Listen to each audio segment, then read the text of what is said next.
The Great British Summer has arrived. It is officially raining and it's the middle of June. So I thought, what better time to build an outdoor table, something I can eat at, work at, I can use it for entertaining. The trouble is this weather.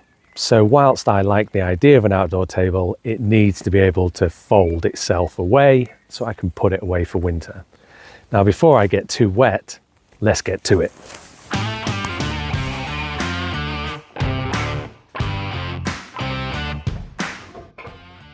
This project starts out like many of mine do, with me being really tight.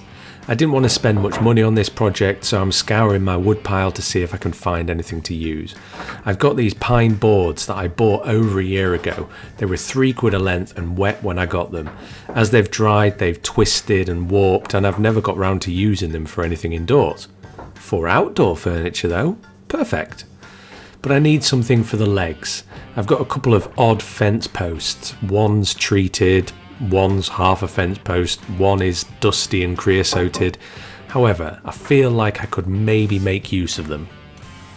Because the legs were all different dimensions and thicknesses, I needed to bring them down to something similar. So I set my fence up on the table saw to the size of the slimmest leg and then fed it through. Because of the thickness of some of the legs, I had to do this, flip it over and then push it through again. Fortunately, my new saw is delivering in every aspect, so it kept everything nice and accurate. Once I'd run everything through the table saw and had them all at roughly the same dimensions, I could then send them through the thicknesser, just to refine them a little. Thankfully, this was an outdoor build, so I'm setting my quality standards a little lower than normal, if they can be any lower than normal, which is a good thing because my thicknesser is missing a tooth, a couple of teeth actually, on the blade.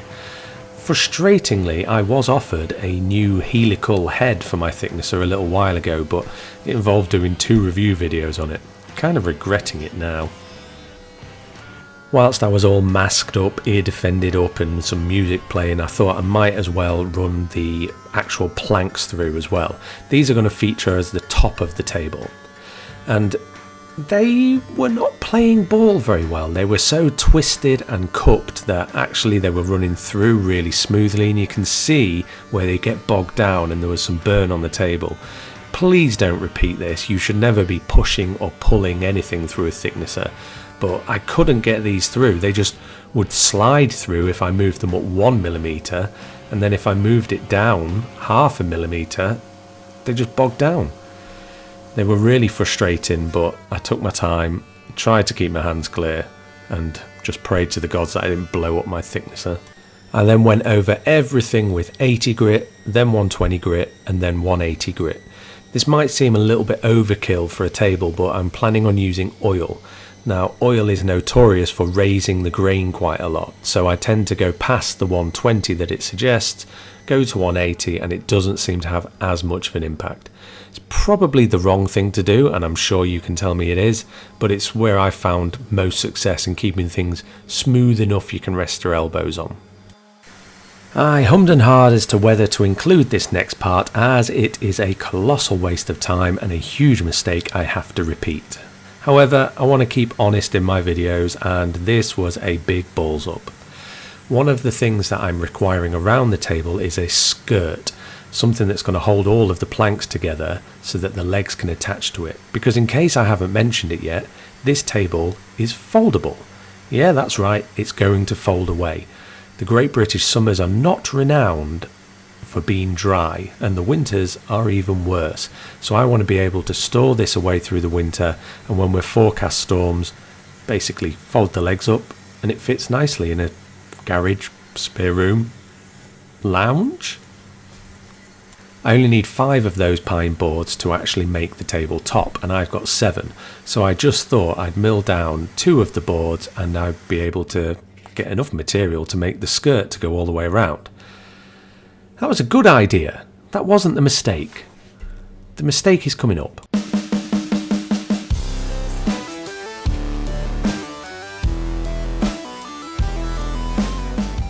Because the legs are going to fold underneath the table, that kind of dictates some things about the skirt. Things that I thought I had in hand, things that I thought I'd calculated and measured. So the idea is that the skirt will actually go a lot closer to the edge of the table than it normally would on a dining table, because the legs have got to fold in. This means that the table length has got to be much longer than 2 leg lengths, or leg heights I would say, because they've got to fold into the middle. So this table is quite long. I thought I had all of my calculations down and was doing a good job. The reason I'm leaving all of this content in is because when I have to remake the skirt, I use all of the same methods, just better measurements. One of the things I've been enjoying a lot recently is some very, very basic joinery. So things that I kind of skipped over when I started building things. I went straight to slapping things together with some glue, and then after that thinking, oh, I'll buy more tools. I never actually took the time to do basic joinery like half lap joints. I just kind of butted everything together, and then I saw a pocket hole jig. I was like, oh, that's genius, I'll buy one of those.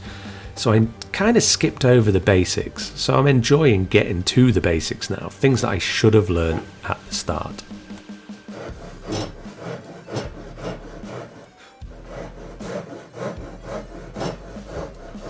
The idea is that these skirts will run the full length of the table, so you don't need to take into account the thickness of each piece of wood you're putting together.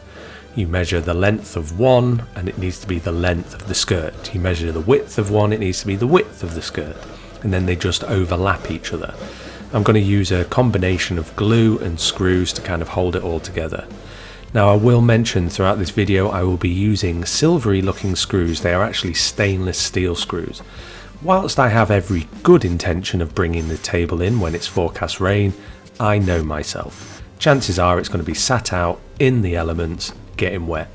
I do not want to use wood screws or even the galvanized screws because they just don't last outdoors. So the half laps are then drilled into from the top, and then I'm using screws almost like a dowel to hold them together.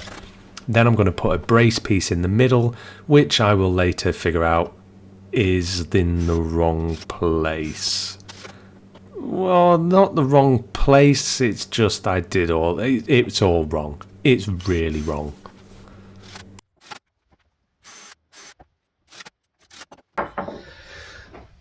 Okay, so it's taken a week for my next day delivery to arrive, but this is what I've got for the folding mechanism. These are actually shelf brackets, but they're rated to 250 kilos per pair, I think. They did have one negative review out of the 800 positive ones that said they lock out beyond 90 degrees, which they do, which is mildly irritating.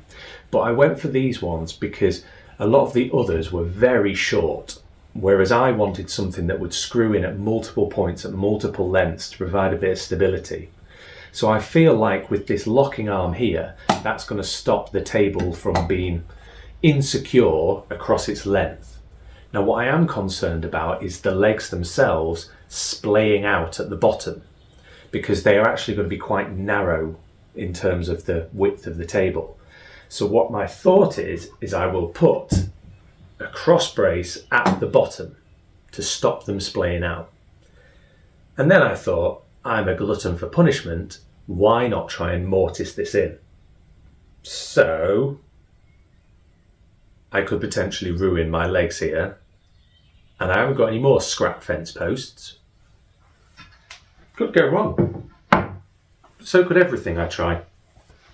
First and foremost, please ignore my rough looking beard. I'm not going for the homeless Viking look. It's just my beard trimmer broke, and for whatever reason Amazon seems to be punishing me with next day delivery at the minute. So the first thing I needed to do was take some arbitrary measurements. I basically just went up 100 mil from the bottom, I think, and then kind of figured out the center point and made sure everything married up. Once I'd marked it out on my first post, I could then transfer all of those measurements onto the other posts. It was just a case of finding the center line each time. More by luck than anything, the width of my brace piece was the same width as one of the Forstner bits I have, so I used my drilly boy to drill a mortise. Is it the mortise, the hole, and the tenon, the thing that goes in? One of the two. I basically drilled out to hog out a lot of that material. That means that I don't have to do as much chisel work, which I'm terrible at. The first one I did was a bit of a learning curve, and I perhaps should have done it on a scrap piece of wood instead, because my first one looks incredibly rough once it's all said and done. I mean, it works, and I'm sure the glue will fill the gaps where I slipped with the chisel or got overly aggressive with a hammer, but look how neat I got by the last one.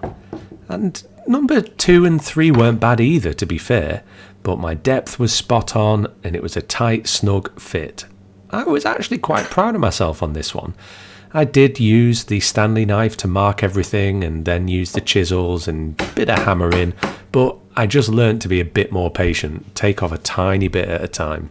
And now I present to you Stupid McStupidface with that mistake I was talking about. I've messed up, and I thought I was being so clever. So this is the skirt for my table that sits underneath. Now I thought I'd measured these legs nicely so that they would fold away and collapse inside it. Now you guys probably already clocked the problem.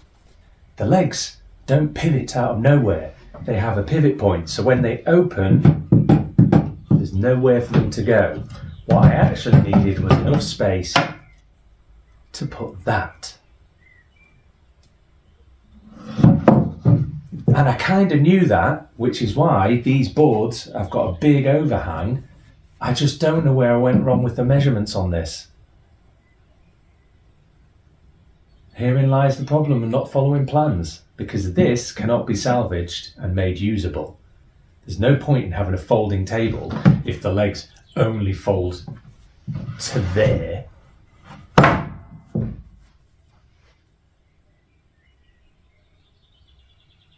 So now we're actually going to have to go out and buy wood. And try not to be mardy about it. I was so mardy about having to go out and buy more wood that I didn't. I decided to reuse these door casings. Now these door casings, as you can see from the ones on the right, were actually finished and installed in our house before we realised that we'd ordered non-standard doors that were far thicker than these casings would allow for. So I had to rip them all out and then we bought new casings. That's another story. Anyway, this involves me cutting them down, putting them through the planer, getting all of that finish off and starting that skirt again. I won't bore you with it because I did exactly the same process, just this time with, measurements that work. With all my pieces now, I think, cut to length, I decided just to go ahead, glue them all up and whack them together. So I'm using some very out-of-date exterior wood glue, and then I'm just going to hammer everything into place. Now at this point I knew full well that everything was bowed and twisted because I'm using the scraps from the garage, but I ploughed on anyway and was kind of hoping that if I clamped everything square it would dry square and stay square. And if it didn't, by the time it goes outdoors, then indoors, then outdoors, it's going to twist the way it wants anyway. And I will say that to you.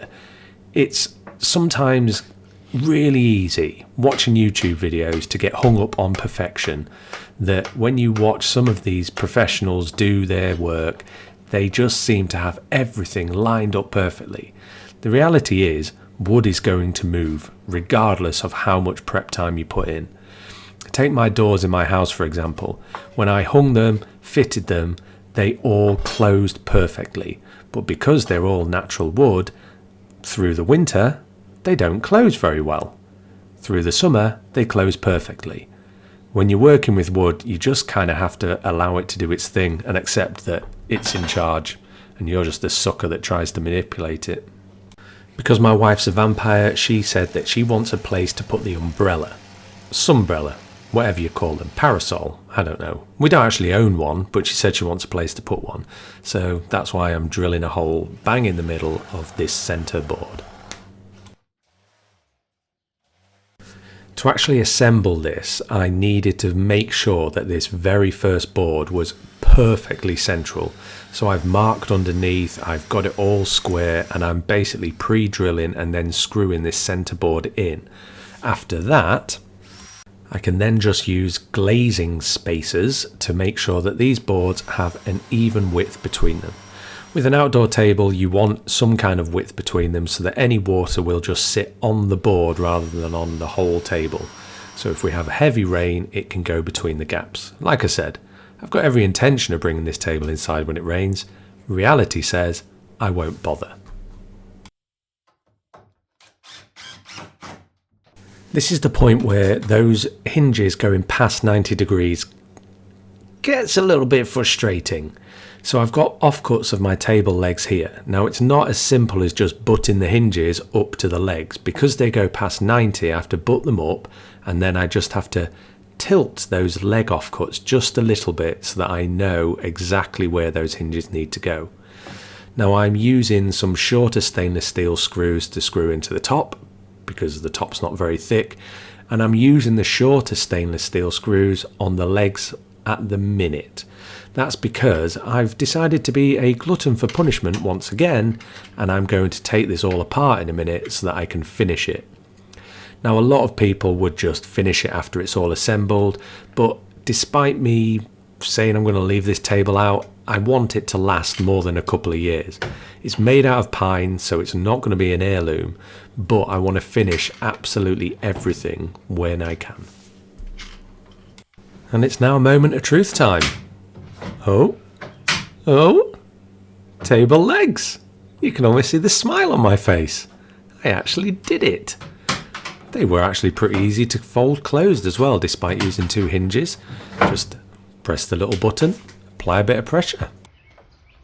Now it's all very well testing a table upside down, but can you test the table the right way up? And that's what this maiden voyage was. Does it work?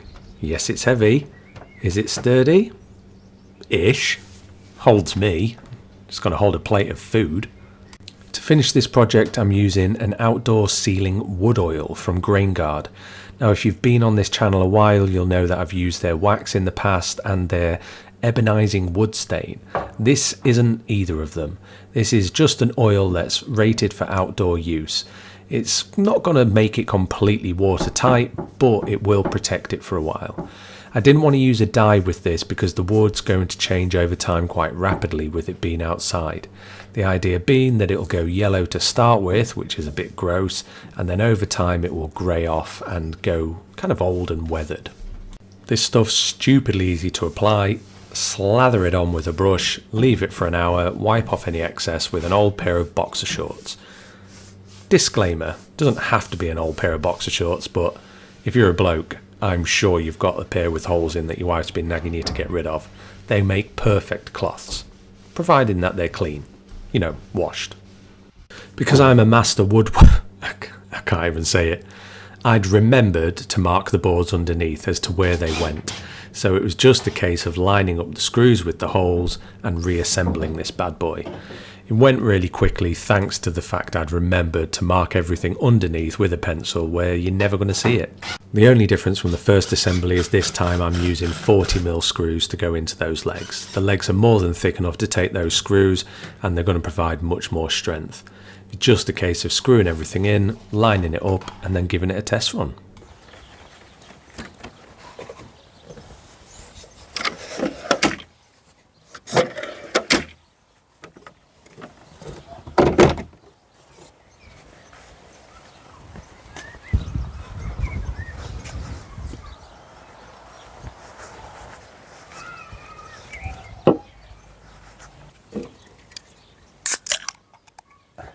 Cheers! And there we have it, my outdoor table. Now I thought this project would be a bit basic, but it threw up a few challenges I wasn't expecting, but I am really glad to have used some scrap wood from the garage. The only thing that's wrong with this project is the weather. I am freezing.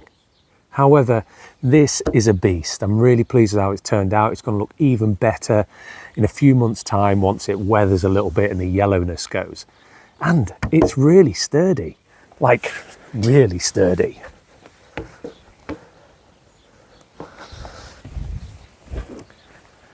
So overall, I'm looking forward to the 3 days over the next 5 years that I'll get to use this, because it's already started raining. Anyway, take care. See you in the next one.